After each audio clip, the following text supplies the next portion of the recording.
नमस्कार। मैं डॉक्टर अमित व्यास हाजिर हुआ हूँ एक ऐसे ग्रह को विषय लेकर चर्चा के लिए जो हमारे अंतरिक्ष में सबसे बड़े ग्रह के नाम से जानता है और हमारे ज्योतिष में जिसको हम ज्ञान, बुद्धि, विवेक, चातुर्य, मान, सम्मान, पुत्र रत्न और शारीरिक संरचना में लीवर और ब्रेन का कारक ग्रह, जी हाँ, गुरु। गुरु का ट्रांजिट या गुरु का उदय होना या अस्त होना या वक्री होना, ये 3-4 अवस्थाएं हैं जो गुरु के अस्तित्व को हमारे जीवन में एक महत्व के रूप में दर्शाती हैं। जहाँ तक सवाल है 28 मार्च 2023 का, तो उस दिन गुरु जो है वो अस्त होने जा रहे हैं मीन राशि में, और वो 27 अप्रैल 2023 तक अस्त रहेंगे।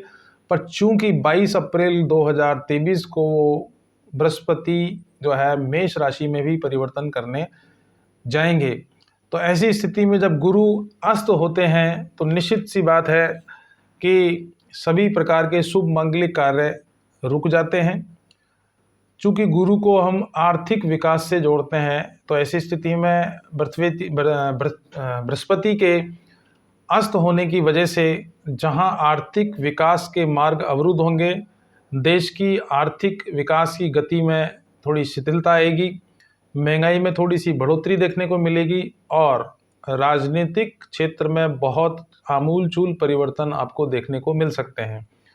और ऐसी स्थिति में हमारे विभिन्न राशियों पर क्या प्रभाव इसका देखने का मिलेगा, सबसे पहले बात करते हैं मेष राशि की। देखिए, मेष राशि वाले व्यक्तियों के लिए गुरु की जो स्थिति है वो द्वादश भाव में है, जिसकी वजह से आपका पिता के सुख में कमी आपको महसूस होगी और अस्त होने की वजह से व्यर्थ की यात्राएं करनी पड़ेंगी, व्यर्थ का खर्चा होगा। हालांकि शुभ मांगलिक कार्यों पर खर्चा होना व्यर्थ नहीं माना जाता है, परंतु फिर भी घर में कोई शुभ मांगलिक कार्य विवाह के रूप में होने के पूरे योग बन रहे हैं। आपको अपनी मेहनत का उचित परिणाम प्राप्त नहीं होगा।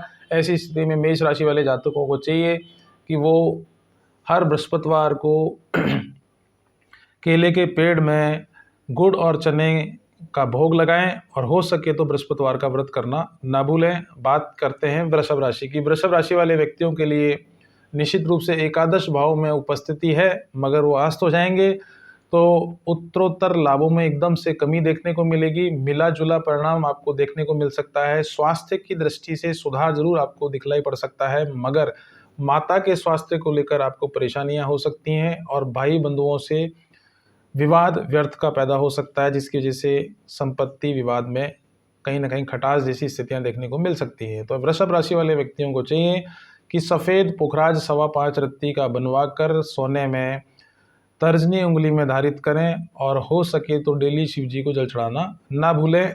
बात करते हैं मिथुन राशि की। मिथुन राशि वाले व्यक्तियों के लिए दशम भाव में गुरु की उपस्थिति का होना और वहीं उसका अस्त हो जाना आपके कर्म क्षेत्र को निश्चित रूप से प्रभावित करेगा।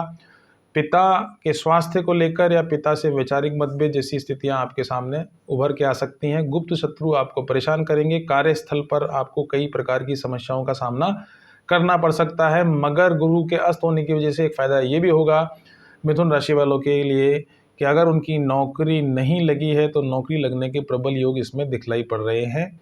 मिथुन राशि वाले व्यक्तियों को चाहिए कि 6.25 रत्ती का माणक्य चांदी में बनवा कर अनामिका उंगली में धारित करें और डेली शिव जी को जल चढ़ाना न भूलें। बात कर लेते हैं जी हाँ कर्क राशि की। कर्क राशि वाले जातकों के लिए निश्चित रूप से नवम भाव में गुरु की उपस्थिति है और गुरु जब नवम भाव में अस्त होते हैं तो निश्चित रूप से आपके दुश्मनों पर आपको सफलता प्राप्त होगी। जो गुप्त शत्रु थे उनको बेनकाब करने में आपको सफलता प्राप्त होगी। नई नौकरी की कामना अगर रखते हैं तो नई नौकरी लगने के योग बन रहे हैं। अगर नौकरी कर रहे हैं तो नौकरी में प्रमोशन अवश्य रूप से होगा, मगर भाग्य में थोड़ी सी कठिनाइयां आपको फेस करनी पड़ सकती है। मन में खिन्नता का भाव देखने को मिल सकता है। ऐसी स्थिति में चाहिए कि आप 4.25 रत्ती का मोती चांदी में बनवा कर कनिष्ठिका उंगली में धारित करें और 6.25 रत्ती का पुखराज सोने में बनवा कर तर्जनी उंगली में धारित करें और प्रदोष का व्रत करना न भूलें। बात कर लेते हैं सिंह राशि की। सिंह राशि वाले जातकों के लिए अष्टम भाव में गुरु की उपस्थिति और ऊपर से उसका अस्त होना निश्चित रूप से आपके धार्मिक दिनचर्याओं में बहुत तेज़ी से बढ़ोतरी देखने को मिलेगी। पारिवारिक कलह और आलस्य में बढ़ोतरी देखने को मिल सकती है। ससुराल पक्ष से आपको कुछ समस्याओं का सामना करना पड़ेगा या ससुराल की तरफ से आपको कुछ दुखद समाचार भी सुनने को मिल सकते हैं। छात्रों को कहीं न कहीं अपनी मेहनत का अपेक्षित परिणाम देखने को नहीं मिलेगा। सिंह राशि वाले जातकों को चाहिए कि 5.25 रत्ती का माणक के सोने में बनवा कर अनामिका अंगुली में धारित करें और डेली सूर्य को जल चढ़ाना न भूलें।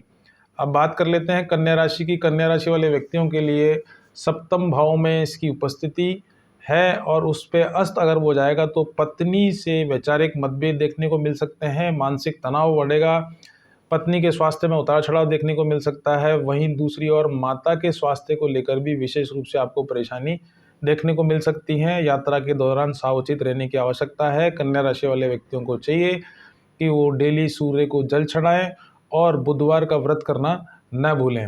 अब बात कर लेते हैं तुला राशि वालों की। तुला राशि वाले व्यक्तियों के लिए छठे भाव में गुरु की उपस्थिति और ऊपर से उसका अस्त होना, जहां आपके शत्रुओं को दमन करने में, शत्रुओं का नाश करने में सफलता प्राप्त होगी। शेयर मार्केट से जुड़े हुए लोगों को आर्थिक रूप से लाभों की प्राप्ति होगी। भाई बहनों से विवाद देखने को मिल सकता है। भाग्य आपका मिला जुला परिणाम देने वाला साबित होगा। तुला राशि वाले व्यक्तियों को चाहिए कि 6.25 रत्ती का फिरोजा चांदी में बनवा कर मध्यमा अंगुली में धारित करें और हो सके तो हर शनिवार को सरसों के तेल का दीपक सूर्यास्त के बाद हनुमान जी के मंदिर में या शनीश्वर के मंदिर में या पीपल के पेड़ के नीचे जलाना न भूलें। अब बात कर लेते हैं वृश्चिक राशि वालों की। वृश्चिक राशि वाले व्यक्तियों की गुरु की उपस्थिति पंचम भाव में है और वहां जाकर वो अस्त हो जाएंगे तो निश्चित रूप से प्रमोशन में बाधा पैदा होगी। प्रेम प्रसंगों में सावधानी बरतने की आवश्यकता है। संतान को लेकर चिंताएं आपको परेशान कर सकती है। अपनी वाणी पर कंट्रोल करना आवश्यक है। पेट से संबंधित बीमारियां आपको परेशान कर सकती हैं। ऐसी स्थिति में वृश्चिक राशि वाले व्यक्तियों को चाहिए कि 5.25 रत्ती का पुखराज सोने में बनवाकर तर्जनी उंगली में धारित करें और 4.25 रत्ती का मोती चांदी में बनवाकर कनिष्ठिका उंगली में धारित करने से बृहस्पति के लाभों में वृद्धि देखने को मिलेगी। बात कर लेते हैं धनु राशि की। धनु राशि वाले व्यक्तियों की स्थिति चौथे भाव में उपस्थित रहेंगे, जिसकी वजह से वो अस्त होंगे। अस्त होने की वजह से पारिवारिक समस्याएं आपके सम्मुख पैदा हो सकती हैं। सुखों में कमी देखने को मिलेगी। थकान और मानसिक अवसाद जैसी स्थितियां आपको परेशान कर सकती हैं और निश्चित रूप से आपकी मान प्रतिष्ठा को शत्रु चोट पहुंचाने का प्रयास कर सकते हैं। ऐसी स्थिति में धनु राशि वाले व्यक्तियों को चाहिए कि अपनी मन की बात किसी को न बताएं और हो सके तो प्रदोष का व्रत करने के साथ साथ डेली शिव जी को जल चढ़ाना न भूलें। अब बात कर लेते हैं मकर राशि की। मकर राशि वाले व्यक्तियों की तीसरी भाव में गुरु की उपस्थिति और उसका अस्त होना निश्चित रूप से आपके साहस में कमी महसूस कराएगा। भाई बहनों से विरोध बढ़ाएगा। आपको सलाह दी जाती है कि कोई भी आर्थिक लेन देन करने से पहले जांच पड़ताल कर लें, अन्यथा आर्थिक नुकसान होने की पूरी संभावनाएं हैं। प्रतिदिन सूर्य को जल चढ़ाएं और शिव जी को जल चढ़ाना न भूलें और हो सके तो एक 4.25 रत्ती का मोती चांदी में बनवाकर कनिष्ठिका उंगली में मकर राशि वाले धारित करें। बात कर लेते हैं कुंभ राशि की। कुंभ राशि वाले व्यक्तियों के लिए दूसरे भाव में बृहस्पति की उपस्थिति है और उस स्थिति में वो अस्त हो जाएंगे तो निश्चित रूप से आपकी वाणी में थोड़ा सा कठोरता देखने को मिलेगी। खर्चों में बढ़ोतरी देखने को मिलेगी। आर्थिक रूप से सावधानी बरतने की आवश्यकता है। निवेश करने से पहले सोच समझ के निर्णय लें। वैवाहिक जीवन में थोड़ा सा उतार चढ़ाव देखने को मिल सकता है। ऐसी स्थिति में कुंभ राशि वाले व्यक्तियों को चाहिए कि शनिवार को सरसों के तेल का दीपक जलाना न भूलें और प्रतिदिन हनुमान चालीसा का पाठ करने से जहाँ बृहस्पति का दुष्प्रभाव वहीं दूसरी ओर शनि के दुष्प्रभावों को कम करने में सफलता प्राप्त होगी। और आखिर में बात कर लेते हैं मीन राशि की। देखिए मीन राशि वाले व्यक्तियों के लिए गुरु की उपस्थिति लगन में होने की वजह से और ऊपर से वो अस्त भी हो जाएंगे तो निश्चित रूप से आपको किडनी या लीवर से संबंधित बीमारियां आपको परेशान कर सकते हैं। इसलिए नियमित रूप से चेकअप कराना न भूलें और स्वास्थ्य के प्रति विशेष रूप से खान पान में सावधानी बरतें। मौसमी परिवर्तन की बीमारियां आपको परेशान कर सकती हैं। सहकर्मियों से या अपने पत्नी के साथ जो संबंध है उनमें गिरावट देखने को मिलेगी। शत्रु आप पर दबाव बनाने का प्रयास करेंगे। ऐसी स्थिति में उपचार के नाम पर चाहिए कि आप अपने क्रोध पर काबू रखें, बोलने से पहले वाणी पर नियंत्रण रखें और तीसरा 5.25 रत्ती का माणक के सोने में बनवाकर तर्जनी उंगली अनामिका उंगली में धारित करें और सूर्य को जल चढ़ाना न भूलें। ये तो बात करी कि गुरु का मीन राशि में अस्त होना किन किन राशियों पर प्रभाव डालेगा उसके बारे में चर्चा की और क्या हमारे के द्वारा उसके उपाय किए जाने चाहिए जिससे कि हमारे जीवन में गुरु का शुभत्व हमारे पर बना रहे। आज के लिए इतना ही पर्याप्त है। नमस्कार।